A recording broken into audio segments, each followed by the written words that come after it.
Los maestros decidieron una serie de paros para la próxima semana de inicio de clases, en rechazo a una sanción que recibieron una maestra y una directora de la Escuela 35. Esta decisión despertó rechazo, polémicas y críticas desde el gobierno, que calificaron este paro como un paro político. Además, la presidenta de la ANEP dijo que las escuelas estarán abiertas y garantizó también la situación, el derecho de dar clase en esa primera semana de este año. ¿Qué se puede esperar de este inicio de clases? ¿Cuál es la situación de los maestros aquí en nuestro país? De muchas cosas estaremos hablando esta noche. Bienvenidas, bienvenidos. Así comienza Lado B.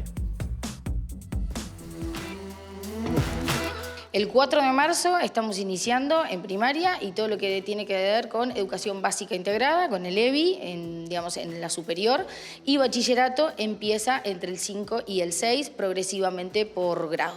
Se van a inaugurar centros espínolas. Ustedes saben que este año nosotros tenemos 10 centros espínolas nuevos.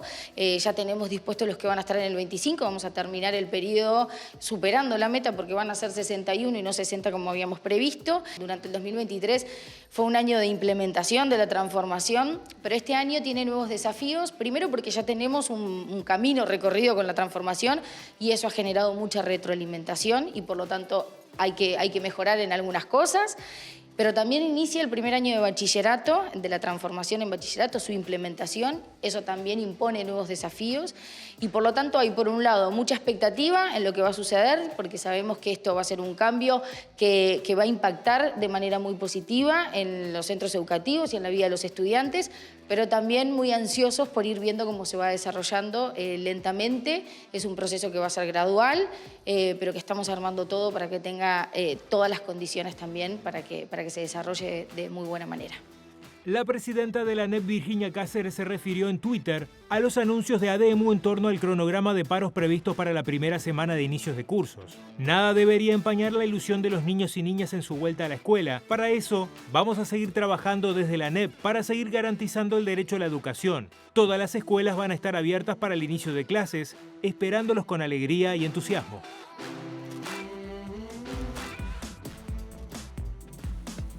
De educación, de este inicio de clases, estaremos hablando esta noche en vivo aquí en Lado B, en la pantalla de TV Ciudad, en este caso con Alfonso Larraya, que es secretario general de ADEMU. Alfonso, gracias por acompañarnos. Gracias a ustedes por la invitación. Bueno, yo mencionaba algo en la introducción, ¿no? Este motivo que lleva a esta serie de paros para la próxima semana, en rechazo a esta sanción que recibieron una maestra, directora de la Escuela 35, que leyeron una proclama sindical en la escuela, se les inició un sumario, fueron separadas de su cargo, se les retuvo el sueldo por 6 meses.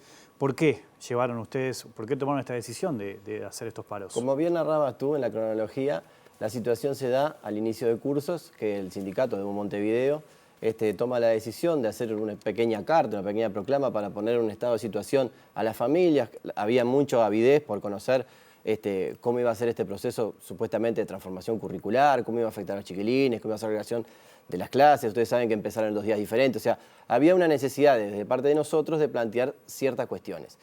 Lo que se planteó en esa carta es un contenido puramente de carácter sindical. Lo que apuntaba es a la visión que tenemos nosotros de este proceso que se ha vivido de implementación de una reforma que es curricular, en el cual las ATD, los sindicatos han estado totalmente excluidos y la participación ha sido solamente testimonial a los momentos de tomar alguna decisión o de cumplir con formalismo. Por ejemplo, convocar a las ATD.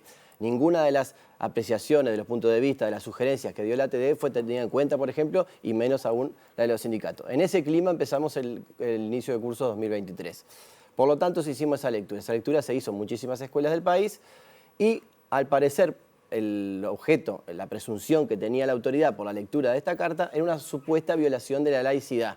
Aspecto que por todos lados ha caído por su propio peso, en el sentido que la carta no tiene ningún contenido proselitista político, no apunta a ninguna figura del gobierno, solamente expresa la situación en que está la educación y qué visiones tenemos sobre este proceso de transformación.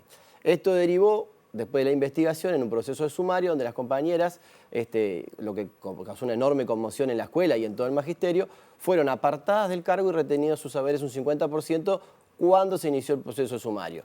A partir de la intervención del sindicato, nosotros logramos que las compañeras volviesen a la escuela, tuviesen la oportunidad de continuar trabajando y caía la sanción del 50% de retención de haberes. Eso derivó en que el 11 de diciembre, una vez que estaba el informe de la Comisión de Jurídica, la dirección general, que es un órgano unipersonal, ustedes saben, ¿verdad? Ya no es colegiado, no es un consejo, por voluntad de la directora general, decidió la aplicación de una sanción de 30 días, la cual había resuelto el 11 de diciembre y la comunica a las compañeras el día 8 de enero, lo cual nosotros creemos que también es una especie de provocación al hacerlo fuera del ámbito de cursos normales. Las compañeras estaban en uso de licencia reglamentaria, las posibilidades de tener una respuesta en ese momento son muy complejas, o sea, aprovechaban el momento de una manera que nosotros lo creemos que es inoportuno y que no arrima a un posible acercamiento para dilucidar el tema de fondo. Una vez que la sanción termina, aquello que había empezado investigándose por presunta violación de la laicidad, termina en un supuesto apartamiento de la neutralidad. Nosotros un concepto que lo que hicimos rastrear es del año 1952 de la legislación escolar, un concepto que está perimido, no hay nadie neutral en el mundo. Incluso no demuestra que las compañeras no violaron la laicidad, porque si hubieran demostrado eso, las compañeras estaban en posición de ser hasta destituidas del organismo, ya que es uno de los principios rectores de nuestro sistema educativo, como la gratuidad y la obligatoriedad. Todo esto llevó a esta enorme crispación, a este enorme estado de indefensión que sentimos los maestros, porque lo que está de fondo acá es la violación de las libertades sindicales. Por eso nosotros pusimos en consideración de las compañeras y compañeros la posibilidad de hacer un paro los días martes, miércoles y jueves. Es un paro de 24 horas que se va a hacer por zona. El día martes va a parar toda la zona oeste de Montevideo, la jurisdicción oeste. El día miércoles va a parar la jurisdicción centro y el día jueves va a parar la jurisdicción este. Por lo tanto, el lunes va a haber clases normales. Es una forma también de acercarnos a las familias y poder comunicar cómo va a funcionar cada escuela, qué días van a cumplir los paros de los compañeros y sobre todo poner en consideración de todas las familias y las comunidades educativas esta situación de violación de los principios que garantizan el normal funcionamiento del ámbito sindical. Y un elemento muy importante que las autoridades omiten e informan mal a la población es que existe un convenio que regula la actividad sindical en los centros escolares. No es que no se pueda hacer actividad sindical, por supuesto que está. Es un convenio que firmó la CESEU con el Codicen de la ANEP en el año 2006, que a texto expreso dice que se puede realizar cualquier actividad en los centros educativos siempre y cuando no interfiera con el normal funcionamiento de ese centro.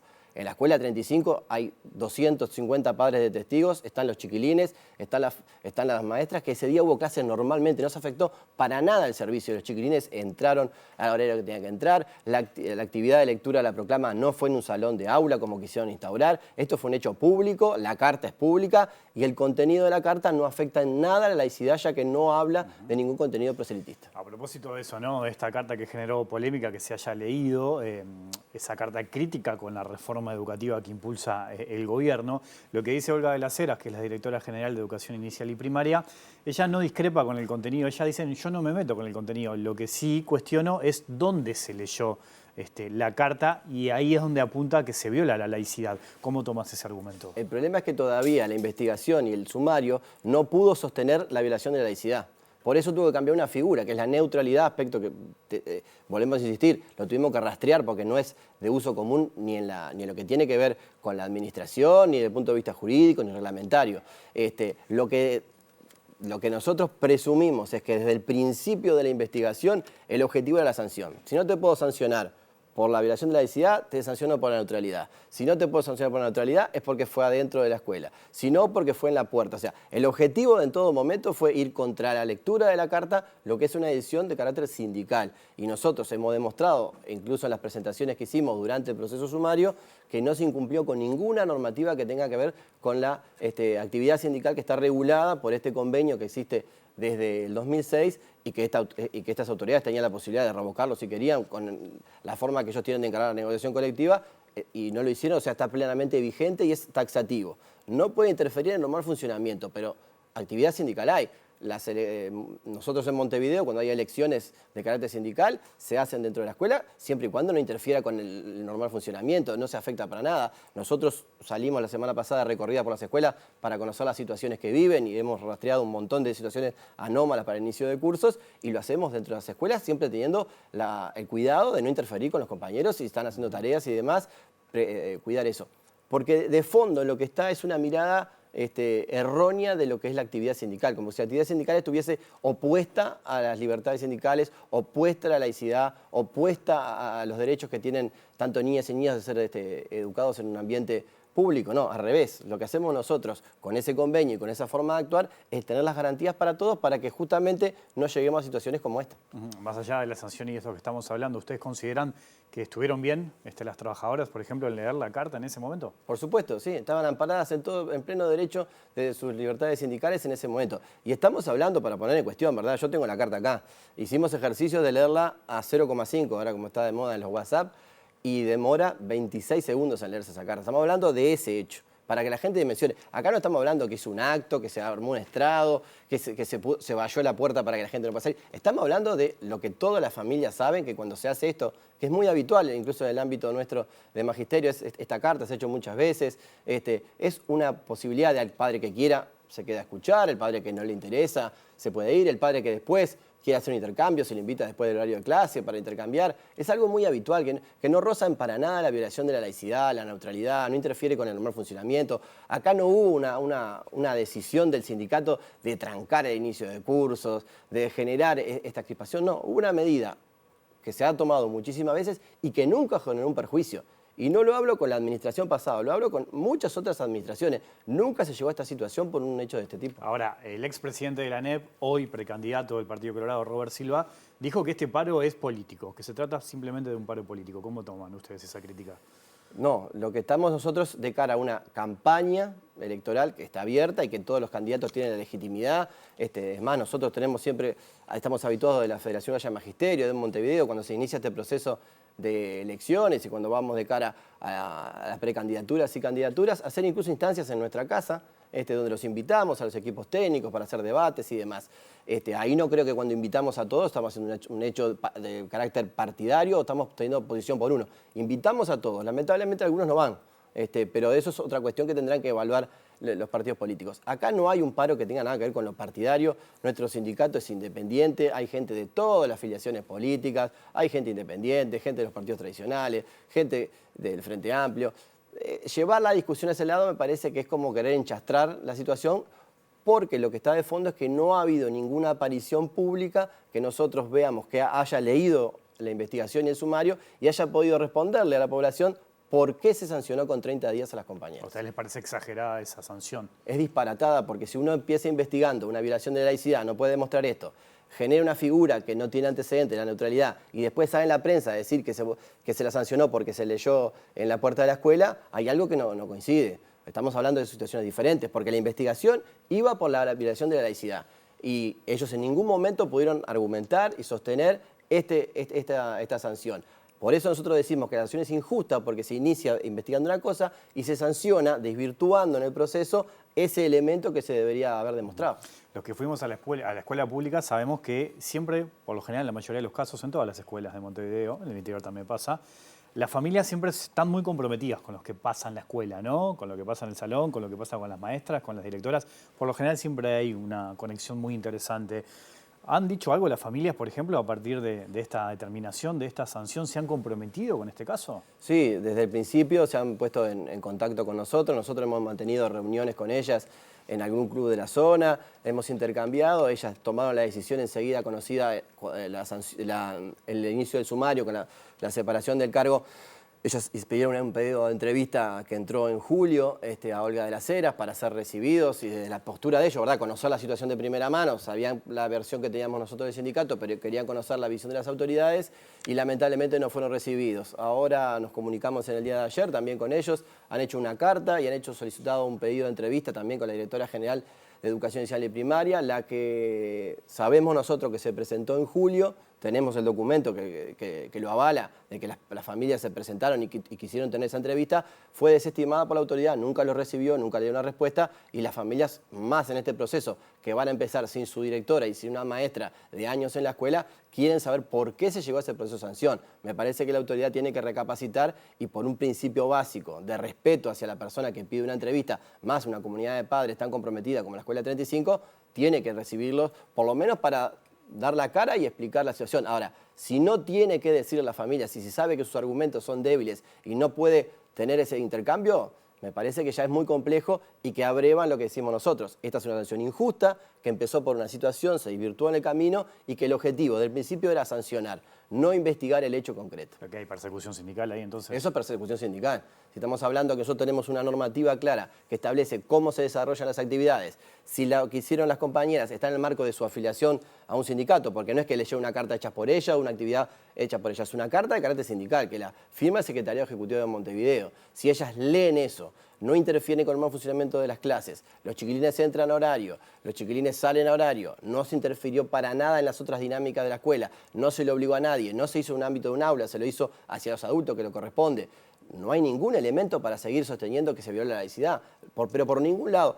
Y sobre todo porque nosotros tenemos que tener claro que en la sociedad uruguaya está muy establecido que hay 3 principios que son la laicidad, la gratuidad y la obligatoriedad, y que nadie las pone en discusión. O sea, tendremos diferencias de otros tipos con las autoridades, habrá visiones que van desde el punto de vista curricular, si las competencias, si los contenidos, en otro tipo si la gobernanza tiene que ser de un estilo, en eso tenemos enormes diferencias y capaz que nunca nos podremos poner de acuerdo con las autoridades que están hoy en el Codicen de la ANEP y en la Dirección General de Educación Primaria. Pero yo creo que la sociedad uruguaya tiene laudado que la escuela pública tiene que ser gratuita, laica y obligatoria. Entonces, cuando a las compañeras se les acusa de eso, se les está acusando de algo moralmente muy grave, éticamente muy grave, profesionalmente muy grave. Es una mancha que a las compañeras les va a costar sacarlas si esto se mantiene firme, porque se las acusa de violar uno de los principios centrales del sistema educativo uruguayo. Me parece que las autoridades tienen que reflexionar, tienen que entender que esta sanción tiene un carácter totalmente injusto, que no hay un elemento de prueba que ellas puedan demostrar que haya una intención de violar este principio rector del sistema educativo uruguayo y que van a tener que quitar esa sanción que es a todas vistas injusta. Hoy el sindicato se está haciendo cargo, por ejemplo, de ese sueldo de las trabajadoras. Ustedes saben que en un sindicato como es ADEMU Montevideo y las demás filiales de la Federación Uruguaya de Magisterio y todo el sistema educativo son sindicatos altamente feminizados, ¿verdad? Entonces el tema de la jefatura de hogar o el ser el ingreso más importante de la familia o el tema de cuidados y todos los gastos económicos que conlleva eso, a cualquier trabajador, si usted imagina, le sacan 30 días el sueldo, usted no paga la luz, no paga el alquiler, no paga el agua, pasa penuria, no puede comprar medicamentos, no puede atender a sus hijos, a inicio de curso no puede comprar una túnica, no puede comprar una cartuchera. Entonces, el sindicato tomó la decisión de no solo respaldarla desde el punto de vista político y en lo que tiene que ver con lo jurídico, sino también hacerse cargo de la sanción económica que conlleva los 30 días de sanción. En este caso son 2 jefas de hogar, además. Sí, compañeras.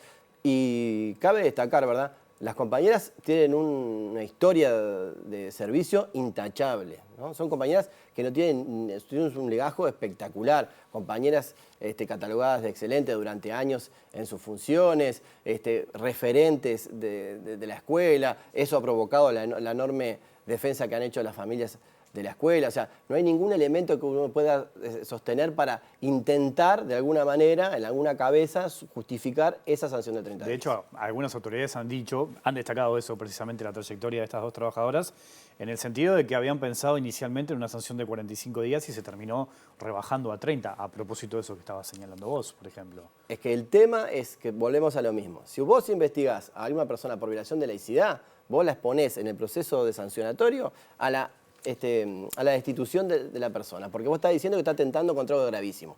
Ahora, si tú durante la investigación no podés demostrar eso, no tenés elementos para sancionar, no hay ninguna sanción posible, porque las compañeras no cometieron ninguna cuestión que se aparte a la normativa vigente. Y si encima vos tenés el plafón de lo que es un convenio ratificado entre la CESEU y el Codicen de la ANEP en el 2006 que regula la actividad y no tenés ninguna de las cuestiones normativamente, ninguna de las cuestiones que están ahí establecidas que se violan, la sanción no sabemos por qué se sigue manteniendo. Lo que argumenta el gobierno, en este caso las autoridades, es que leer una proclama sindical con crítica política a algo que impulsa el gobierno en una escuela es violar la laicidad. Violar la laicidad es hacer proselitismo político. Eso está laudado por toda la academia, por todas las bibliotecas posibles. Es una concepción que viene incluso de una gran pedagoga uruguaya, que es Reina Reyes, que ha hecho un libro que a todos, por suerte, nos ha tocado en nuestro proceso de formación leerlo y tenerlo siempre muy presente, que habla de laicismo y laicidad. Es un concepto que incluso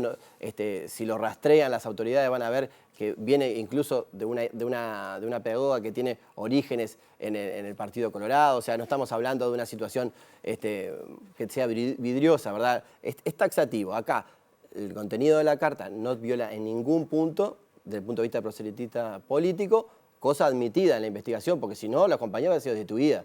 Eso es evidente, porque el tamaño de la acusación es lo que la población tiene que entender. Es un disparate desde donde se empezó. Lo que pasa es que la investigación no pudo sostener esa presunta violación de la laicidad y se han buscado argumentos para salir por la tangente, para tratar de salir elegante de una situación que a todas vistas, esto cuando vaya avanzando y vaya llegando a otros órganos, en algún momento alguien va a ponerle coto a esto y va a decir, no, esto no tiene sentido, esta sanción no amerita al hecho que se investigó, pues no se puso a demostrar y va a tener que caer por su propio peso. El sindicato recurrió a esta sanción, ¿no? ¿En qué está ese proceso? Bien, nosotros vamos a hacer un recurso de revocación en la propia Dirección General de Educación Inicial y Primaria. La misma tendrá un plazo para dar la vista nuestra y expresarse a favor o en contra. Y si eso no prosperara, si no se quitara la sanción, vamos a recurrir al Codicen de la ANEP y si posteriormente es necesario, recurriremos al TCA, al Tribunal de Consejo Administrativo, que es la última vía que tenemos los trabajadores de la ANEP ante un hecho como este. ¿Cómo están las trabajadoras hoy? Porque imagino que ustedes conversan con ellas. Sí, tratando de cuidarlas, que es lo que más hemos hecho desde este proceso, porque la exposición, nos parece a nosotros que es dañina para ellas, porque evidentemente son compañeras que muy comprometidas con el sindicato, pero que no han tenido exposición mediática y demás, y todos sabemos que en este momento, con el tema de las redes sociales y demás, hemos sido muy cuidadosos de su protección. Las compañeras han pasado por todos los estados, han llegado a tener afectaciones médicas, han tenido innumerables problemas en lo que tiene que ver con el tema de volver y posicionarse y tratar de volver a la escuela y de salir de este proceso de sanción y decir, bueno, ¿cómo voy a volver a la escuela? ¿Qué voy a hacer? Han tenido un respaldo impresionante de compañeras, de compañeros de otros sindicatos de la educación, de otros sindicatos del PIT-CNT y demás, pero están afectadas por todos lados por esto mismo, porque es como que te digan que robaste, para que la persona común lo entienda. Es lo mismo, es que para un docente con una ética profesional como tiene el Magisterio Nacional, esta acusación es como decirte que robaste. ¿Y qué repercusión ha tenido esta sanción a la interna del sindicato? Porque, por ejemplo, esta determinación de la que hablábamos hace un ratito, de los paros de la próxima semana, fue discutida y votada en una asamblea, obviamente, ¿no? ¿Cómo fue ese proceso, por ejemplo? Nosotros un mecanismo, hace muchos años, que nosotros vamos a cada escuela, así los compañeros de las escuelas, todos los compañeros que quieran, participan en las decisiones para tratar de tener la mayor cantidad de visiones y de miradas sobre el tema. Ustedes saben que estamos reincorporando las tareas preparatorias del inicio de cursos, que hay muchos compañeros que todavía no han podido elegir cargos, que la situación en las escuelas todavía es difícil, pero en un récord de 3 días, casi el 80 y pico % de los maestros afiliados a ADEMU Montevideo se expresaron contundentemente a favor del paro. Porque es esto, es una situación hasta de empatía con el otro profesional, con el otro colega, que atraviesa un proceso hasta casi difamatorio, porque lo que estamos acusándoles es de violar uno de los principios que rigen el sistema educativo uruguayo, lo cual nosotros esperamos una enorme respuesta en esos días de paro, y lo que más precisamos nosotros es llegar a cada familia, a cada persona que se interese en esos contextos escolares, en los diferentes lugares, estamos en toda la zona de Montevideo, y que necesitamos llegar a ellos. Queremos explicarle qué es lo que están viviendo el magisterio y estas dos compañeras en este momento. Lo veíamos recién en el tape disparador a Virginia Cáceres, ¿no? La presidenta de la ANEP, señalando en un tuit que las escuelas iban a estar abiertas y que iban a garantizar el hecho de que los padres quisieran mandar a los chiquilines esos días. ¿Cómo toman ustedes ese argumento? Bien, nosotros vamos a cumplir la medida sindical, que es el paro de 24 horas, y en aquellas escuelas que no haya ningún docente, evidentemente la escuela no va a poder dictar clases porque no va a estar el director. ¿Cómo la autoridad va a hacer abrir los centros escolares? Será responsabilidad de ella.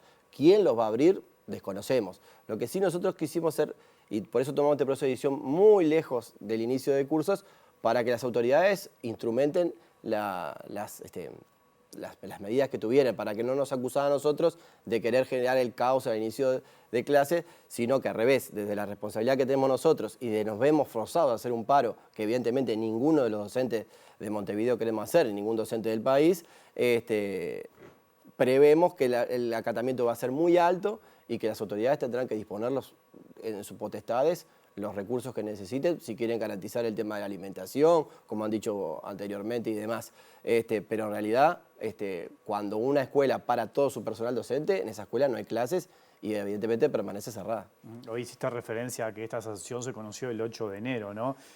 ¿Apuntabas a una crítica a eso? ¿Por qué? ¿Porque no les daba el tiempo a organizarse sindicalmente? ¿A dónde apuntás? Bien, ustedes saben que fue una de las cuestiones que tienen que ver con este proceso de transformación educativa, de transformación curricular, el cambio en la gobernanza de la educación, que fue todo un tema de discusión en plena campaña electoral, y que se hablaba de un sistema ineficiente por consejos, tipo colegiado, se estaba en contra de la participación de los docentes en el mismo y demás. Bueno, esto llevó a que durante el año 2020 se presentara la famosa ley que después fue a plebiscito y se cambia el sistema de gobernanza. Ahora uno tiene una dirección general, que es una persona, y un subdirector, para supuestamente garantizar la celeridad en todos los procesos administrativos, en la gestión, la ejecución de recursos y todo lo que las autoridades dijeron. Bueno, este tema que está en el candelero desde el momento que se empezó la investigación administrativa, que pasó a sumario, que se las apartó a las compañeras, que encima después volvieron a su escuela, donde intercedió el sindicato,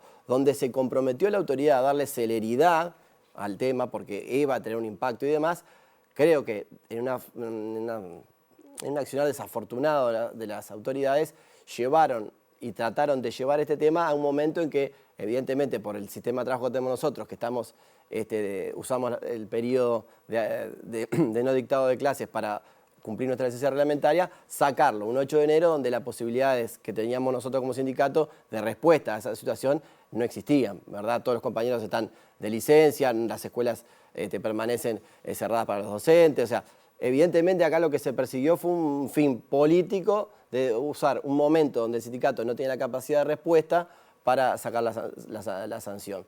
A todas vistas, me parece que eso al revés generó mucho más malestar en las compañeras y compañeros, y evidentemente es un proceso que es peligroso cuando uno utiliza o quiere mover los tiempos de acuerdo a lo que exhibe la autoridad y no a lo que debía ser el normal cumplimiento de los tiempos y demás. Las autoridades han dicho que eso se debió a demoras administrativas y justificó por ese lado. ¿No pudo haber pasado eso? Es otra perla más de este proceso supuesto de mejora de la gestión que tiene, y le decimos a la población, que tiene miles de expedientes trabados para poder aprobarse, lo que genera enormes problemas hasta en la elección de horas. O sea, eso es potestad de la autoridad. La autoridad, cuando tuvo la posibilidad de quitar una sanción que era injusta, que era el apartamiento del cargo, la retención del 50% de saberes, lo pudo hacer de forma rápida, con muchísima celeridad. Me parece que si tiene una resolución que era del 11 de diciembre y la comunica el 8 de enero, hay algo ahí que me parece que no sirve al momento de poder tener, que es lo que esperamos nosotros, un proceso de diálogo, un proceso de negociación para que se vaya atrás con esta sanción. Te propongo una pequeña pausa y seguimos conversando. Ya sigue el lado B aquí en la pantalla de TV Ciudad.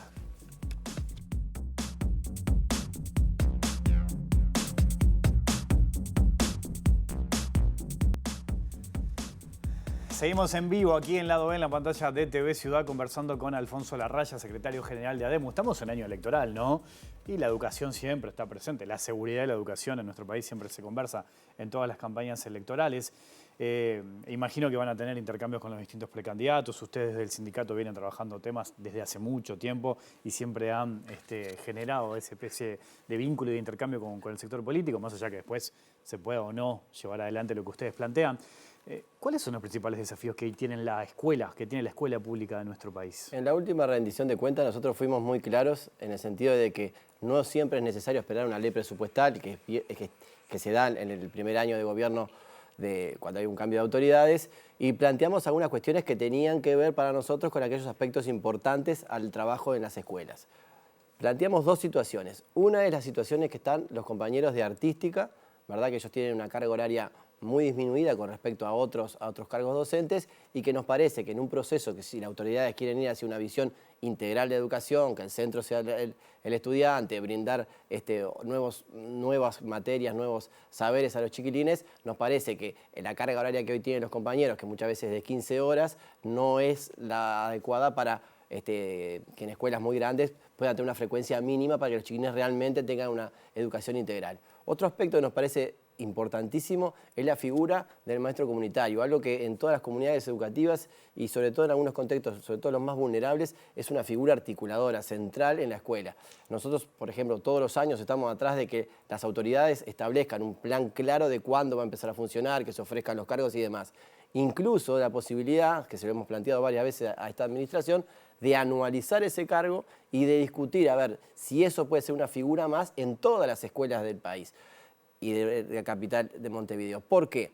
Porque lo que estamos viendo nosotros, y lamentablemente los hechos de pública notoriedad con respecto a ciertos avances en lo que tiene que ver con agresiones hacia chiquilines, situaciones de violencia intrafamiliar, situaciones de violencia en los contextos de las escuelas que vemos y demás, necesita una figura articuladora. Y este maestro comunitario, que ya tiene una experiencia enorme dentro del sistema, es algo que tiene que estar en todas las escuelas para que tenga esa capacidad. No va a ser el supermaestro, va a ser el maestro que va a articular, que se pone a trabajar con los chiquilines en el aula contraturno, que logra participación de otros agentes que están en los barrios, de la policlínica, los clubes deportivos, que tienen una figura central en lo que es acompañar sobre todo a aquellos chiquilines que parten desde lugares más bajos para poder acceder a aquellos aprendizajes de calidad que tanto la autoridad necesita. Es interesante ese punto, porque ante estos casos de violencia que hemos visto con niñas, niños como protagonistas, vos apuntás al rol del maestro comunitario precisamente para poder conectar con distintas realidades ahí, ¿no? Y es más, es una figura que está laudada en las escuelas, ya tiene una experiencia, ¿verdad? Nosotros hasta desde el sindicato hemos tenido la posibilidad de hacer publicaciones, ¿verdad?, dando testimonios y explicando desde el punto de vista pedagógico de su rol que cumple, del rol social que también empieza a desempeñar. Es una figura que ya existe, o sea, cuando están hablando de que se va a invertir en aquellos chiquilines que tienen dificultades en sus trayectorias educativas, ya tenemos la figura. Apenas una pequeña parte de las escuelas tiene esa figura. Habría que ir en un proceso de avanzar para que todas las escuelas lo tengan. También el tema del salario, que hemos perdido salario con el último convenio, si bien partimos de una negociación del 3% y llegó casi al 8%, sabemos todos que la promesa de que nadie va a perder salario durante este quinquenio fue una promesa que es incumplida. Entonces tenemos que abonar al próximo gobierno para pararse desde otro punto de vista, sobre todo porque el salario docente sigue siendo sumergido. Y en un contexto de alta feminización de la tarea y demás, y con todas las tareas que tienen las compañeras que trabajan, necesitamos subir enormemente ese piso que está el salario docente, sobre todo por las dificultades que encuentran las compañeras hoy también de esa posibilidad de tener un doble cargo, de poder compensar con más horas de su esfuerzo, llegar a un salario más o menos digno. Ya en el cierre, otro tema importantísimo son las escuelas de tiempo completo, ¿no? Con muchas de ellas con lista de espera importante. ¿En qué situaciones estamos? Sí, ustedes saben que las autoridades trataron de solucionar este tema creando una agenda web para que la gente se pudiera agendar ahí y que no se vieran las colas, las fotos de esas colas que eran muy comunes en algunas escuelas de Montevideo. Ahí lo que tenemos es un proceso que se estancó de transformación y de creación de escuelas de tiempo completo, que lo que venimos nosotros viendo son inauguraciones del periodo anterior, que hubo una política de expansión de la escuela de tiempo completo, y lo que vemos, y a modo de ejemplo para que las familias tengan, enormes problemas en la gestión de aquellas escuelas que están en un proceso de mejora o de reparación. A un ejemplo, porque nos gusta ser bien concretos. Hay escuelas hoy en día que tienen 2 empresas distintas funcionando, reparando algo en la escuela, y no estamos hablando de una escuela nueva, no estamos hablando de la cañería, la cocina, algún baño y demás. Y las directoras terminan siendo capataces de las 2 empresas, las empresas funcionan a diferente ritmo, una está por terminar, la otra no. Y tenemos una escuela del oeste de Montevideo que los primeros 15 días del año va a funcionar con ticket, cuando el gran problema es de gestión y de tener un plan y un cronograma de reparaciones y de creación de edificios que sea claro, que esté centrado en aprovechar los momentos en donde no hay clases para poder llegar ahí. Bueno, acá tenemos una escuela que tiene una zanja en el medio que no sabemos cómo va a empezar. Otro tema, tenemos una escuela a punto de inaugurarse en la zona norte de Montevideo. Las autoridades no previeron ni un día para que se mudaran. No van a llegar en este periodo de preparatorio ante el inicio de clases y no les van a dar la posibilidad de que los compañeros tengan algunos días para organizarse, para trasladar una escuela desde un local hacia un local nuevo. Entonces, estamos viendo muchísimos problemas de gestión y nos preocupa que este inicio de clases no sea lo maravilloso que se anuncia por prensa. Ahora, ya en el cierre, ¿no? Esto que te voy a decir, yo lo he escuchado varias veces de distintos gobiernos, ¿no? Que a veces no se logra avanzar en la educación porque los sindicatos de la educación ponen el palo en la rueda. ¿Cómo tomas eso? Nosotros estamos siempre abiertos al diálogo, apostamos a las instancias bipartitas, aquellas instancias que puedan ser de avance en lo que tiene que ver en lo que nos podemos dar de acuerdo, y los palos en la rueda me parece que es una figura que no contribuye a generar un clima de diálogo de caras a un proceso de elecciones que va a haber y de poner, como decías tú muy bien, en el tapete el tema de educación. Me parece que nosotros somos los principales actores en el momento de implementación de una transformación, de una reforma, de la inauguración de una escuela y demás. Y si el clima es el que estamos viendo a este momento y si las declaraciones en prensa son de ese tipo, acusando de algo que nosotros no tenemos nada que ver porque la gestión es pura responsabilidad de las autoridades políticas, no sirven para tratar de avanzar en esas cuestiones que sí podemos estar de acuerdo y que mejorarán las condiciones de enseñanza y aprendizaje de los chiquilines. Te agradezco mucho tu visita esta noche aquí. Gracias a ustedes. Nos vamos, volvemos mañana después de las 20 horas. Que pasen bien, chau.